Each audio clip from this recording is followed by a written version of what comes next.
اللهم صل على سيدنا ومولانا محمد اعوذ باللہ من الشیطان الرجیم بسم اللہ الرحمن الرحیم السلام علیکم رحمۃ اللہ وبرکاتہ۔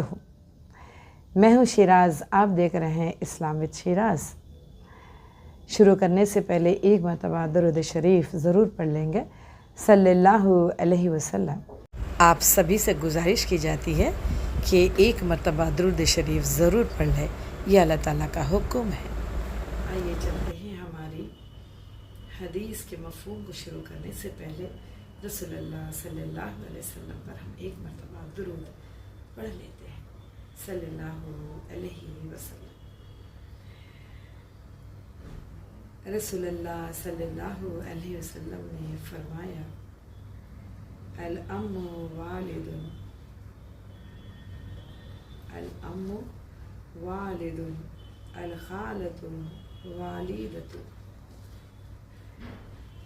اس حدیث کے مفہوم میں رسول اللہ صلی اللہ علیہ وسلم نے فرمایا، چچا کا مرتبہ باپ کے برابر ہے اور خالہ کا مرتبہ ماں کے برابر ہے۔ ایسا ہی پیارا دین کہیں اس دنیا میں ہوگا۔ اللہ تعالیٰ کا دین اتنا پیارا ہے کہ ہم مسلمان کو یہ بہت بڑی نعمت عطا ہے۔ جو مسلمان اپنی پیدائش سے ہی مسلمان ہے یا امت محمد صلی اللہ علیہ وسلم کے اگر ہم امتی ہیں تو ہمیں اللہ تعالیٰ کا بہت زیادہ شکریہ ادا کرنا چاہیے، کیونکہ اللہ تعالیٰ یہ نعمت ہمیں عطا کی ہے کہ ہم مسلمان گھرانوں میں یا مسلمان امت میں پیدا ہوئے۔ ہر روز ہمیں اس کا شکر بجا لانا ہے، کیونکہ اتنی پیاری باتیں جو ہمیں زندگی کے ہر قدم پر اس حدیث کے مفہوم کو لے کر زندگی گزارنی چاہیے۔ وہیں پر اس حدیث کا مفہوم یہ ہے کہ چچا باپ کے برابر ہے درجے کے اعتبار سے اور خالہ ماں کے برابر ہے درجے کے اعتبار سے۔ تو یہ پیاری حدیث کے مفہوم کو ہم کو سمجھنا چاہیے۔ اگر ہم خالہ اور چچا جیسے رشتوں میں اگر ہم ہیں تو یقیناً ان کو بھی اتنا ہی مرتبہ، لحاظ، عزت اور ان سے اسی طریقے سے باوقار ہو کر ان کی فرمانبرداری کرنی چاہیے جس طریقے سے ہم والدین کی کرتے ہیں۔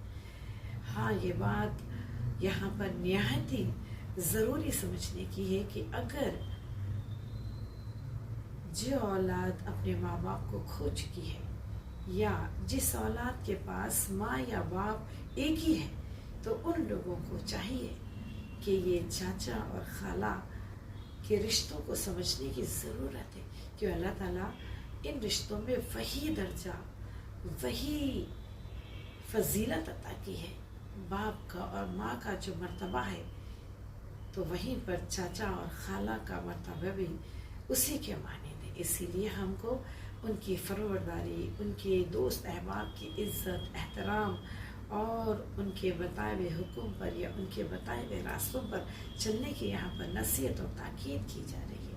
اور جن کے ماں باپ نہیں ہوتے ہیں وہ اپنے حقوق، ان لوگوں کے حقوق کو ادا کرتے ہوئے پورا کر سکتے ہیں جہاں پر ماں باپ کے حقوق کرنے سے اگر کوئی محروم رہ جاتا ہے۔ چچا ہے تو باپ کا حقوق ادا کیجیے گا، اگر والدہ نہیں ہے، ماں نہیں ہے تو آپ اپنی خالہ کے ساتھ وہ رویہ، وہ اطاعت، وہ فرمانبرداری، وہ خلوص محبت، وہ مرتبہ، وہ عزت دیجیے جہاں پر جو اپنی ماں اگر ہوتی تو اگر آپ دیا کرتے، کیونکہ ماں کے قدموں میں جنت ہے۔ تو لہٰذا جو بچے یتیم ہیں، ماں باپ سے محروم ہیں، تو آپ اپنی ماں کے بدلے خالہ کی اطاعت کر کے جنت حاصل کریے۔ اگر آپ باپ سے محروم ہے، اس رشتے سے محروم ہے تو آپ چچا کا خیال رکھیے اور چچا کو ہی اپنے باپ کا درجہ عطا کرتے ہوئے اس رشتے کے اعتبار سے اپنے حقوق ادا کیجیے۔ اتنی پیاری حدیث کا مفہوم ہے جہاں پر اللہ تعالیٰ یتیموں کے ساتھ، بے کسوں کے ساتھ کس طریقے سے یعنی کہ مقدس رشتے قائم کرنے کی یہاں پر بات بتائی جا رہی ہے۔ تو اس حدیث کا مفہوم یہی ہے کہ چاچا اور خالہ کا مرتبہ کیا ہے، اس کو سمجھیے اور جو کوئی بھی رشتوں سے محروم ہے تو انشاءاللہ تعالیٰ کوشش کیجئے گا کہ آپ کو وہ تمام ثواب، یہ تمام نیکیاں، وہ تمام نعمتیں عطا ہو سکے جو والدین کو عطا ہوئی ہے۔ تو آپ دیکھ رہے ہیں اسلامک شیراز۔ السلام علیکم رحمۃ اللہ وبرکاتہ۔